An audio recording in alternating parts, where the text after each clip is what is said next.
पंजाब के मुख्यमंत्री श्री भगवंत मान द्वारा जल वितरण के संबंध में दिया गया बयान आश्चर्यजनक है। वह इस विषय को राजनीतिक रंग देने की कोशिश कर रहे हैं। मैं स्पष्ट करना चाहता हूं कि एसवाईएल का मुद्दा माननीय सर्वोच्च न्यायालय की देखरेख में है, परंतु ये एसवाईएल के पानी का विषय है ही नहीं, यह विषय पीने के पानी का है। मैं बताना चाहता हूं कि हर वर्ष अप्रैल, मई और जून के महीने में हरियाणा कॉन्टैक्ट पॉइंट पर 9000 क्यूसिक पानी बीबीएमबी द्वारा दिया जाता है। मान साहब, वर्ष 2022, 23 और 24 में कभी भी अप्रैल, मई और जून के माह में आज तक हरियाणा कॉन्टैक्ट पॉइंट पर 9000 क्यूसिक से कम पानी नहीं दिया गया है। जो पानी बीबीएमबी एचसीपी पर भेजता है उसमें दिल्ली के पीने के पानी का हिस्सा 500 क्यूसिक है, राजस्थान के पीने के पानी का हिस्सा 800 क्यूसिक है और खुद पंजाब के पीने के पानी का हिस्सा 400 क्यूसिक है। इसी प्रकार हरियाणा के पीने के पानी का हिस्सा 6800 क्यूसिक ही रह जाता है। मान साहब द्वारा यह दावा किया गया कि हरियाणा अपने हिस्से के पीने का पानी मार्च में ही उपयोग कर चुका है। यह बयान तथ्यों से परे है। वास्तविकता यह है कि हरियाणा को अभी तक उसका पूरा हिस्सा प्राप्त ही नहीं हुआ है। पिछले एक सप्ताह में हरियाणा को केवल 4000 क्यूसिक ही पीने का पानी प्राप्त हुआ है, जो हरियाणा की कुल मांग का लगभग 60% है। यदि बीबीएमबी हरियाणा की मांग के अनुसार शेष पानी उपलब्ध कराता है तो यह भाखड़ा डैम के जल भंडार का मात्र 0.0001% होगा। इससे भाखड़ा के जल भंडार पर कोई प्रभाव नहीं पड़ेगा। यदि हरियाणा के कॉन्टैक्ट पॉइंट पर कम पानी आता है तो दिल्ली में भी पीने के पानी की आपूर्ति प्रभावित होगी।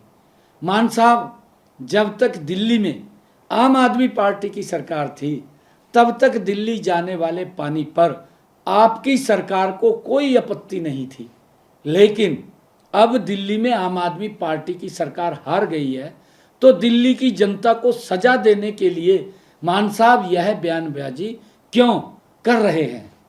मान साहब ने पोंग और रणजीत सागर डैम में पानी का जल स्तर कम होने की वकालत तो की है, परंतु यह नहीं बताया कि भाखड़ा डैम की क्या स्थिति है, क्योंकि हरियाणा को पीने का पानी भाखड़ा डैम से मिलता है, न कि पोंग डैम या रणजीत सागर डैम से। मैं यह बताना चाहता हूं कि राज्यों की मांग हर 15 दिन में कम या ज़्यादा होती रहती है, जिससे बीबीएम द्वारा गठित एक तकनीकी कमेटी द्वारा तय किया जाता है। मान साहब, यह कहना कि आज से पहले पंजाब ने या बीबीएमबी ने पानी का हिसाब नहीं रखा, यह बिल्कुल झूठ है। एक एक बूंद पानी का हिसाब बीबीएमबी के साथ साथ राजस्थान, पंजाब, दिल्ली और हरियाणा की सरकारों के पास हर समय रहता है। मान साहब, इस विषय पर मैंने 26 अप्रैल को स्वयं फोन पर आपको बताया था कि बीबीएमबी की टेक्निकल कमेटी ने पंजाब, हरियाणा, दिल्ली और राजस्थान को पानी छोड़ने का जो निर्णय 23 अप्रैल को लिया था उसके क्रियान्वयन में पंजाब के अधिकारी आनाकानी कर रहे हैं। उस दिन मान साहब आपने आश्वासन दिया था कि शाम तक पानी छोड़ देंगे और आपने मुझे यह भी कहा था कि आप मुझे फोन पर बधाई भी देंगे। मान साहब, परंतु अगले दिन 27 अप्रैल को दोपहर 2 बजे तक पंजाब के अधिकारियों ने कुछ नहीं किया, बल्कि हरियाणा के अधिकारियों के फोन तक नहीं उठाए। इस पर मैंने अगले दिन आपको पत्र लिखकर इन तथ्यों से अवगत भी कराया है, परंतु मैं हैरान हूं कि 48 घंटे तक पत्र का जवाब देने की बजाय मान साहब आपने एक वीडियो जारी की और आपने राजनीतिक स्वार्थ के लिए तथ्यों को दरकिनार करते हुए हरियाणा के लोगों को भ्रमित करने का प्रयास किया है। मान साहब, हमारी संस्कृति में है कि अगर हमारे घर पर कोई भी व्यक्ति आता है तो पानी पिलाकर हम उसका स्वागत करते हैं। मैं इसलिए आपसे अनुरोध करता हूं कि आप अपनी दलगत राजनीति से ऊपर उठकर हरियाणा को पीने का पानी उपलब्ध कराएं।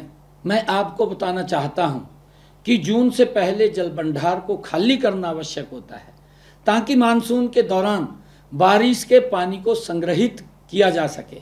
यदि जल भंडार में जगह नहीं होगी तो अतिरिक्त पानी हरि के पतन के रास्ते पाकिस्तान चला जाएगा, जो न तो पंजाब के हित में है और न ही राष्ट्र के हित में है।